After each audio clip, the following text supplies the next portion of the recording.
পরবর্তীতে যুগের পরিক্রমায় সবসময়ই যারা দিল্লির শাসক ছিল, মুসলিম শাসক, তারা বাংলাদেশকে তাদের অধীনে পরিচালনা করার চেষ্টা করত। কিন্তু স্বাধীন সুলতানি শাসন আমলের যারা বাদশাহ ছিলেন, তারা দিল্লির অধীনে না থেকে নিজ স্বাধীনে দেশ পরিচালনা করার চেষ্টা করতেন। এই জন্য মাঝে মধ্যেই মুসলমানের যুদ্ধ লেগে থাকত। ইতিহাসের পাতায় যার বহু প্রমাণ আছে। দিল্লির রাজা বাদশাদের সাথে বাংলাদেশের রাজা বাদশাদের, স্বাধীন বাংলাদেশের রাজা বাদশাহ। পরবর্তীতে মোঘল আমলে এসে বাংলাদেশ আর আলাদা স্বাধীন থাকেনি, বরং দিল্লির মুসলিম শাসনের অধীনে পরিচালিত হতে লাগে মুঘলদের শাসন আমল থেকে। তখন এই বাংলাদেশকে বলা হতো সুবে বাংলা। সুবা মানে হচ্ছে প্রদেশ। এখনো উর্দুতে, পাকিস্তানে, ভারতে প্রদেশকে আপকি সুবে সে হ্যাঁ, আপনি কোন প্রদেশ থেকে এসেছেন, মানে উত্তর প্রদেশ সুবে সে হুঁ, আমি উত্তর প্রদেশ থেকে এসেছি, বা অমুক প্রদেশ থেকে এসেছি, পশ্চিমবঙ্গ প্রদেশ থেকে এসেছি। ওই সুবে বাংলা। সুবেদার মানে হচ্ছে সুবার যে রক্ষক তথা প্রদেশের যে প্রধান, প্রদেশের যে দায়িত্বশীল। তখন এটা সুবে বাংলা, দিল্লির মুঘল শাসন আমলের অধীনে একটা প্রদেশ হিসেবে বাংলা পরিচালিত হতো। এবং তখন বাংলার প্রদেশ ছিল আসাম, বিহার, উড়িষ্যা, এই বাংলা, ওই বাংলা, এগুলো সব ছিল স্বাধীন বাংলাদেশের অন্তর্ভুক্ত। এবং বর্তমান যে বাংলাদেশ, এই বাংলাদেশের মানচিত্র হচ্ছে অসম্পূর্ণ মানচিত্র।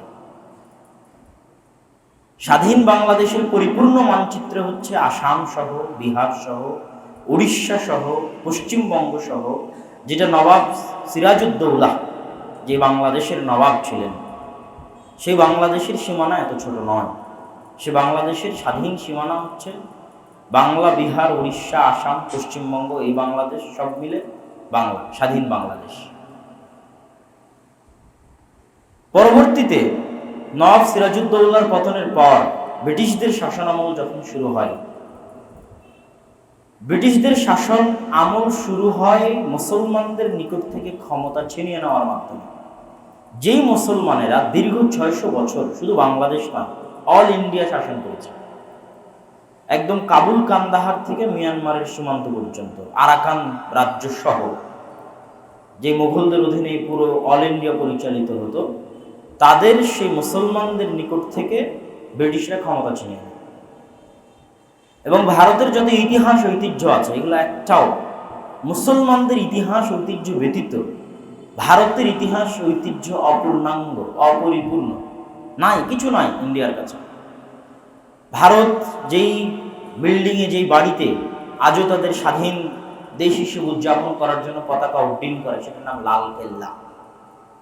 এখনো লাল কেল্লায় ভারতের নরেন্দ্র মোদী পতাকা উড্ডয়ন করার মাধ্যমে ভারতের স্বাধীনতা দিবস বা বিভিন্ন দিবস উদযাপন করে।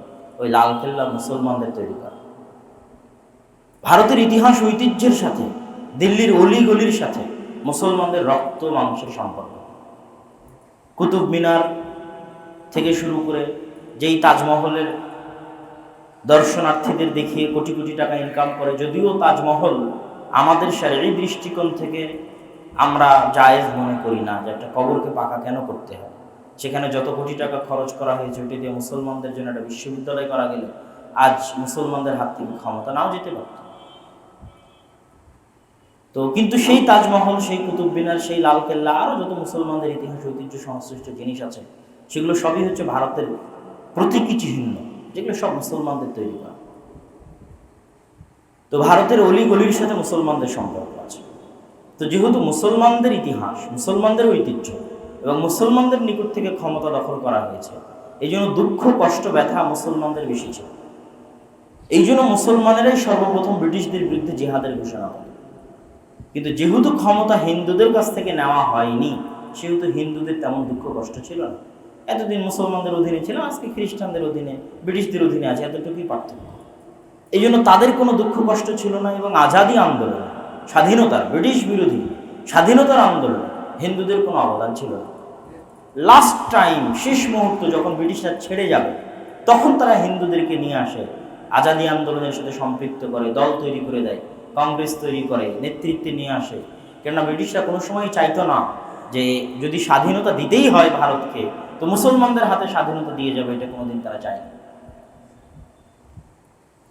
তো এই জন্য ব্রিটিশদের হাতে যাওয়ার পর থেকে মুসলমানেরাই 190 বছর যাবৎ নিজেদের রক্ত দিয়ে, নিজেদের শ্রম দিয়ে, মেধা দিয়ে, অর্থ দিয়ে ব্রিটিশদের বিরুদ্ধে জিহাদ এবং আন্দোলন পরিচালনা করেছে।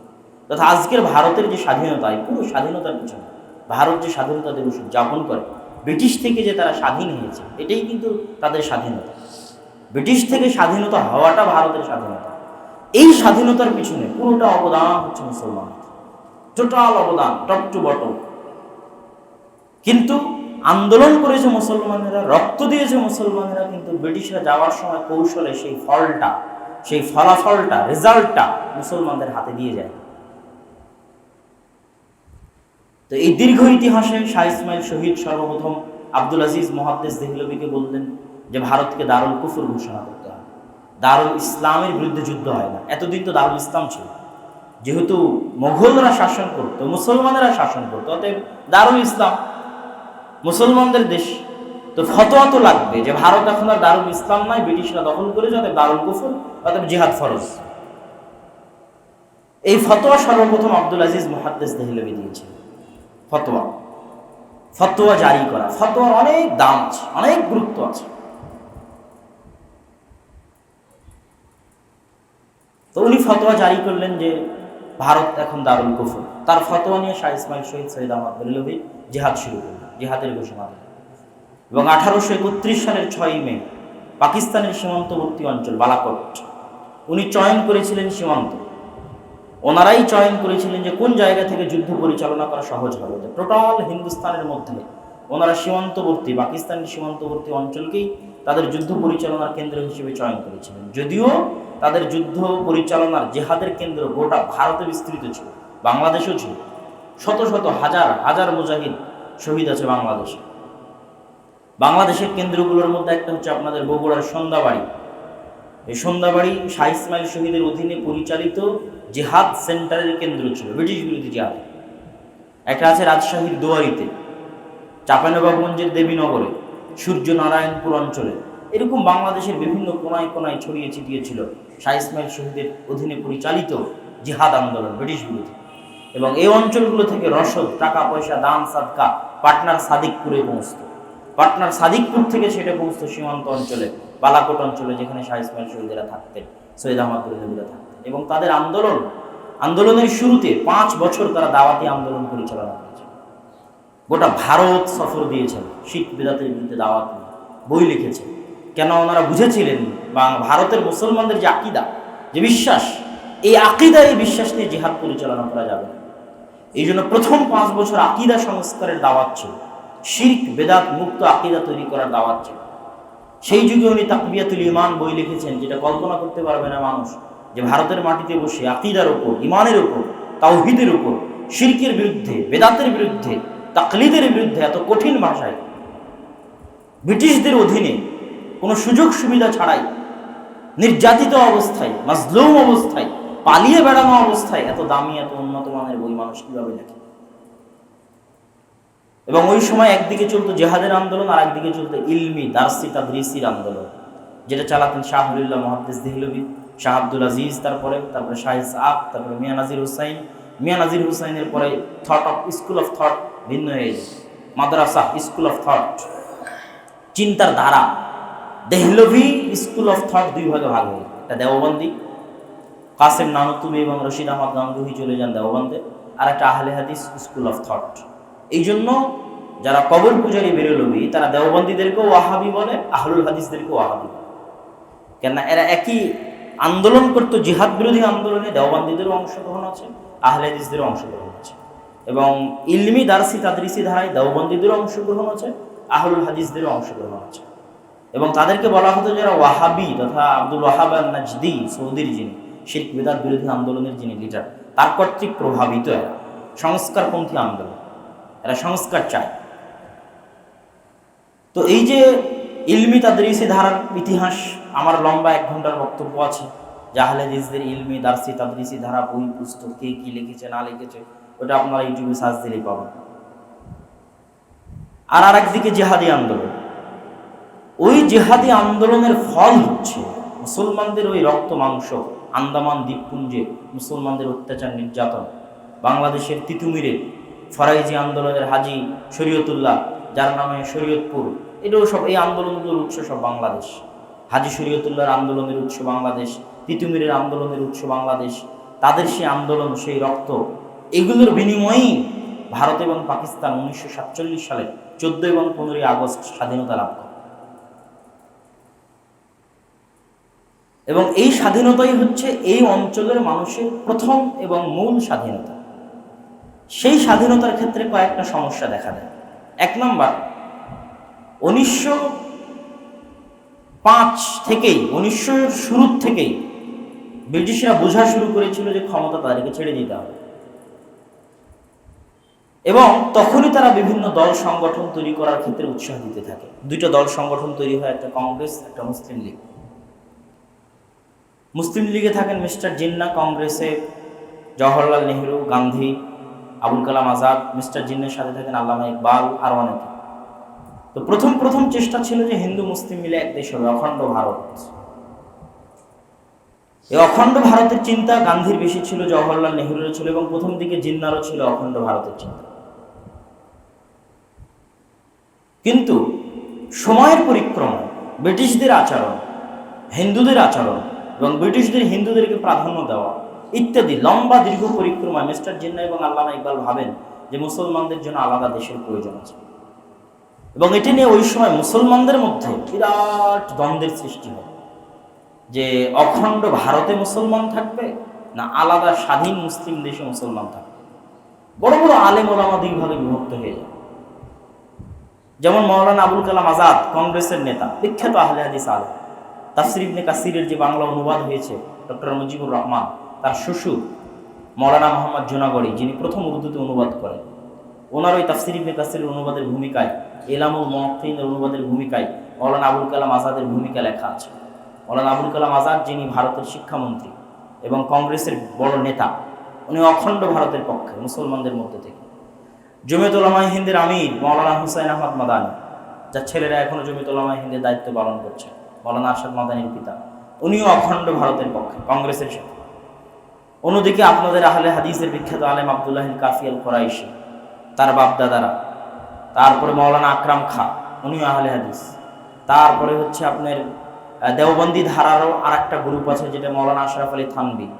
তারপরে যারা হচ্ছে পাকিস্তানে চলে গেছে তাকি উসমানের বাপদাদারা, এরা হচ্ছে আলাদা পাকিস্তান চাই, মুসলিম লীগের পক্ষে। মাওলানা আশরাফ আলী থানভী আলাদা পাকিস্তানের পক্ষে, তাকি উসমানের বাপদাদারা আলাদা পাকিস্তানের পক্ষে, আব্দুল্লাহ কাফি আল কুরাইশি আলাদা পাকিস্তানের পক্ষে, মাওলানা আকরাম খাঁ আলাদা পাকিস্তানের পক্ষে। এইভাবে মুসলমানরা 2 ভাগে বিভক্ত হয়ে যায় এবং উভয়ের পক্ষে যুক্তি এবং তর্ক আছে। আজও যুক্তি তর্ক আছে যে 1947 সালে যদি এক দেশ থাকতো তাহলে আজ মুসলমানদের কি হতো, সুবিধা বেশি হতো না কম হতো, আর আজ দেশ ভাগ করে সুবিধা বেশি হয়েছে না কম হয়েছে, এটা অনেক মতভেদ আছে। তো আমি সেটার পিছনে যাচ্ছি না, যেহেতু দেশ ভাগ হয়েই গেছে এবং বিজেপি, আরএসএস, সংঘ পরিবার, যারা কট্টর হিন্দুত্ববাদী, হিন্দু সুপারিয়রিটিতে যারা বিশ্বাস করে, ব্রাহ্মণ্যবাদে যারা বিশ্বাস করে, যেমন ইহুদিরা ইহুদি সুপারিয়রিটিতে বিশ্বাস করে যে একমাত্র পৃথিবীতে বাঁচার নৈতিক অধিকার স্বাধীনভাবে একমাত্র মানুষ হিসেবে বাঁচার অধিকার ইহুদিরই আছে, বাকি সব ওদের গোলাম। বাকি যত মানুষ আছে সবাইকে তাদের গোলাম হিসেবে থাকতে হবে, তারা সর্বশ্রেষ্ঠ, তারাই বানু ইসরাইল, এটা ওদের সুপারিয়রিটি, এটা তারা বিশ্বাস করে। এই জন্য ওরা কাউকে ইহুদি ধর্ম গ্রহণ করতে দেয় না। কিসের লেচ্ছ জীবন অপদার্থ, এরা কি জন্য ইহুদি ধর্ম গ্রহণ করবে? একমাত্র জন্মসূত্রে যে ইহুদি হবে সেই ইহুদি। ঠিক এইরকম সুপারিয়রিটিতে বিশ্বাস করে ব্রাহ্মণ্যবাদীরা, যে যিনি ভগবান তার মাথা থেকে এসেছে যারা, তারা ব্রাহ্মণ, এবং তারা বাদে দুনিয়া তার যারা আছে সবাই তাদের গোলাম হিসেবে থাকে। এই সুপারিয়রিটিতে আরএসএস, সংঘ পরিবার, বিজেপি, এরা এটাতে বিশ্বাস করে। বিজেপি হচ্ছে রাজনৈতিক ফ্রন্ট, আর অভ্যন্তরীণ গোপন সন্ত্রাসী দল হচ্ছে আরএসএস, সংঘ পরিবার, আর তাদের রাজনৈতিক ফ্রন্ট হচ্ছে বিজেপি। বিজেপির উত্থান ভারতে আরেকবার দ্বিজাতি তত্ত্ব যেটার প্রতিষ্ঠাতা স্বপ্নদ্রষ্টা আল্লামা ইকবাল, যেটা বাস্তবায়ন করেছে মিস্টার জিন্না আর সহ তার সাথে যারা ছিল, শেরে বাংলা একে ফজলুল হক, হোসেন শহীদ সোহরাওয়ার্দী, যেটার ইতিহাস শেখ মুজিবুর রহমান অসমাপ্ত আত্মজীবনীতে লিখে গেছে, কিভাবে কলকাতা ইসলামিয়া কলেজের ছাত্র থাকা অবস্থায় হোসেন শহীদ সোহরাওয়ার্দীর অধীনে স্বাধীন পাকিস্তানের পক্ষে লড়কে লেঙ্গে পাকিস্তান, ছিনকে লেঙ্গে পাকিস্তান, স্বাধীন আলাদা পাকিস্তানের পক্ষে তারা লড়াই করত। এবং ওই সময় এই বাংলাদেশ কি জন্য পাকিস্তানের সাথে গেল, এটার রহস্য আছে বঙ্গভঙ্গে। ওই বঙ্গের যারা মানুষ, তারা এই অঞ্চলকে, যে অঞ্চলে আমরা বসবাস করছি, সবচেয়ে গরিব, সবচেয়ে হতদরিদ্র, সবচেয়ে নিম্ন স্তরের যে এলাকাগুলো, সেই এলাকাগুলো হচ্ছে বাংলাদেশ। এবং এখানে মুসলমানদের আধিক্য ছিল। আর সবচেয়ে উন্নত এলাকা হচ্ছে কলকাতা কেন্দ্রিক হিন্দুদের আধিক্য যে অঞ্চলগুলো। তো এই অঞ্চলের মুসলমানরা তখন থেকেই আলাদা আলাদা ভাব ছিল। এই আলাদা আলাদা ভাবের প্রমাণ হচ্ছে বঙ্গভঙ্গ, মানে বঙ্গকে ভাগ করতে হবে। বঙ্গকে ভাগ করতে হবে কিসের ভিত্তিতে? মুসলমানরা হিন্দুর ভিত্তিতে। তখন রবীন্দ্রনাথ ঠাকুর বঙ্গভঙ্গের বিরোধিতা করেছেন। আমার সোনার বাংলা আমি তোমায় ভালোবাসি, এটা বঙ্গভঙ্গের বিরুদ্ধে লেখা কবিতা। যে এক বাংলা থাকতে হবে, আলাদা মুসলমানদের জন্য কি জন্য বাংলা দিতে হবে? এরা অশিক্ষিত মূর্খ, এদের জন্য কি জন্য আলাদা বাংলা লাগবে? অশিক্ষিত মূর্খ জাতির জন্য, চামারের জন্য, রাখালের জন্য। তখন হিন্দুদের আন্দোলনের চাপে ব্রিটিশরা বঙ্গভঙ্গ রদ করল। আমার যদি ভুল না হয়, যদি ভুল হয় সংশোধন করে দিবেন, 1905-এ বঙ্গভঙ্গ আর রদ 1911-তে। তো 1911-তে যখন বঙ্গভঙ্গ রদ করলো ব্রিটিশরা, তখন মুসলমানেরা হতাশ। এমনিতেই তো আগে থেকে গরিব দরিদ্র অসহায়। আর স্বাধীন বঙ্গ করে দিলে, ঢাকা রাজধানী করে দিলে, ঢাকা কেন্দ্রিক একটু উন্নতির সম্ভাবনা তৈরি হবে।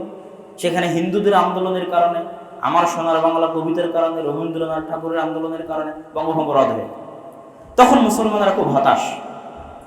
নবাব সলিমুল্লাহ খান, শেরে বাংলা, তখন তাদেরকে সান্ত্বনা দেওয়ার জন্য ঢাকা বিশ্ববিদ্যালয় প্রতিষ্ঠা করা হয়, যে তোমাদের শিক্ষার উন্নতির জন্য তোমাদেরকে ঢাকা বিশ্ববিদ্যালয় দেওয়া হচ্ছে, তোমরা এখানে একটা ইউনিভার্সিটি দেওয়া হলে এখান থেকে তোমরা শিক্ষা দীক্ষা গ্রহণ করবে। এই ঢাকা বিশ্ববিদ্যালয়ের সব জমি নবাব স্যার সলিমুল্লাহ খানের দান, মুসলমানদের দান। তো এই আলাদা বঙ্গ তখনই, এখনো পাকিস্তান ভারত স্বাধীন হয়নি, তখনই মুসলমান আর হিন্দুতে বাংলাদেশ ভাগ হয়ে গেল, তখনই ভাগ হয়ে গেছে। ওই ভাগটা টিকে থেকেছে 1947 সাল পর্যন্ত। 1947 সালে তখন এই বঙ্গের মানুষ আর কোনো মতেই রাজি হয়নি ভারতের সাথে যেতে, অখণ্ড ভারতের অধীনে যেতে রাজি হয়নি। আলাদা মুসলিম রাষ্ট্র হোক, কয়েক হাজার মাইল, 2400 কিলোমিটার সম্ভবত, আমার যদি ভুল না হয়, এত হাজার হাজার মাইল, 2500 মাইল হবে এই পূর্ব পাকিস্তান থেকে পশ্চিম পাকিস্তান পর্যন্ত। 2500 মাইলের সীমান্ত ক্রস করে এক দেশ হবে, সেই দেশের নাম হবে পাকিস্তান। এটা কল্পনার বাইরে ছিল। অথচ ভাষা আলাদা, জাতি আলাদা, সম্পূর্ণটাই আলাদা। এখানে আর একটা আশ্চর্যের কথা বলি, যে এই পাকিস্তান যে আন্দোলন, এই পাকিস্তান আন্দোলনের পক্ষে পশ্চিম পাকিস্তানিদের অবদান সীমিত। পূর্ব পাকিস্তানি যারা বাঙালি, তাদের অবদান সবচেয়ে বেশি। ইতিহাস ঘাটলেই পাবেন। ধরেন পাকিস্তান প্রস্তাব 1935 সালে লাহোর প্রস্তাব সর্বপ্রথম কে পেশ করলো ব্রিটিশদের সামনে? শেরে বাংলা একে ফজলুল হক। ওটা তো পশ্চিম পাকিস্তানিরা পেশ করেনি, ও তো এই বাংলাদেশের বাংলাদেশি বাঙালি পেশ করলো পাকিস্তান আলাদা করার প্রস্তাব। হোসেন শহীদ সোহরাওয়ার্দী, শেরে বাংলা একে ফজলুল হক, এরা সবই ছিল পাকিস্তান আন্দোলনের মূল নেতা। ওই পশ্চিম পাকিস্তানের জন্য, তাদের ওই পাকিস্তানে যারা বসবাস করছে তাদের সেরকম কোনো অবদান ছিল না। এমনকি পরবর্তীতে 1971 সালের আগ পর্যন্ত যে দুইটা যুদ্ধ ভারত পাকিস্তান হয়েছে, এই দুইটা যুদ্ধে ইস্ট বেঙ্গল রেজিমেন্টের যে অবদান, ইতিহাসের পাতা থেকে এগুলো মুছে ফেলা হয়েছে, কেউ জানে না। ইস্ট বেঙ্গল রেজিমেন্টের সেনাবাহিনীর যে অবদান, ওই পশ্চিম পাকিস্তানের কোনো অবদানই নাই। আছে, আমি একদম না করব না, কিন্তু পুরো পাকিস্তানের পিছনে এই বাংলাদেশের বাঙালিদের অবদান বেশি। সেটা কিসের কারণ? এই পুরোটাই ছিল ইসলামের কারণে। তাহলে এই স্বাধীন আলাদা বাংলাদেশের ভূখণ্ডের ইতিহাস 1971-এ শুরু নয়। আজ আমার ছেলে মেয়েকে, আমার সন্তানদেরকে সবসময় পড়ানো হচ্ছে 1971 থেকে তার পরবর্তী। আফটার 1971 যদি পড়ানো হয়, সে তার পরিচয় হারিয়ে ফেলবে, ও হিন্দুদের সাথে মিশে যাবে, তার আদর্শ, তার সংস্কৃতি, তার চলাফেরা হিন্দুদের সাথে মিশে যাবে। তখন সে বলবে হয় আমি জাতীয়তাবাদী, না হয় বলবে আমি ধর্মনিরপেক্ষতাবাদী। কিসের ধর্মনিরপেক্ষ, কিসের জাতীয়তাবাদ? এ বাংলাদেশের প্রতিষ্ঠা তো জাতীয়তাবাদ দিয়ে হয়নি, এ বাংলাদেশের প্রতিষ্ঠা তো ধর্মনিরপেক্ষতাবাদ দিয়ে হয়নি, এই বাংলাদেশের প্রতিষ্ঠা তো শুধু ইসলামের কারণে হয়েছে। এটা পুরো ইতিহাস প্রথম থেকে পড়ে আসতে হবে। গৌড় রাজধানী তো বাংলাদেশে, ইখতিয়ারউদ্দিন মতিন বখতিয়ার খিলজি তো বাংলাদেশ জয় করেছে, স্বাধীন সুলতানি শাসন আমল তো বাংলাদেশে, ব্রিটিশ বিরোধী আন্দোলনের অবদান বাংলাদেশে, পাকিস্তানের পক্ষে আন্দোলনের অবদান বাংলাদেশে, বঙ্গভঙ্গের বিরুদ্ধে আন্দোলনের অবদান বাংলাদেশে। এগুলো পুরোটাই ছিল শুধু ইসলামের কারণে। এই পুরো দীর্ঘ সময়ের ইতিহাসকে আপনি মাটির নিচে পুঁতে দিবেন, আর 1971 থেকে ইতিহাস শুরু করবেন, এই জাতি টিকবে না, ধ্বংস হয়ে যাবে। এই জন্য আমি বলবো যে আমাদের খেলাটা মূলত, আমাদের যুদ্ধটা মূলত হতে হবে শিক্ষা, সংস্কৃতি, আদর্শ, জ্ঞানের যুদ্ধ। আপনি আজকে, হ্যাঁ, নরেন্দ্র মোদী অবশ্যই তার কয়েকটা যে খারাপ কাজ, যেই খারাপ কাজগুলো ভারতের অতীতের কোনো প্রধানমন্ত্রী করেন, যেমন বাবরি মসজিদ, দীর্ঘদিন যাবৎ বাবরি মসজিদের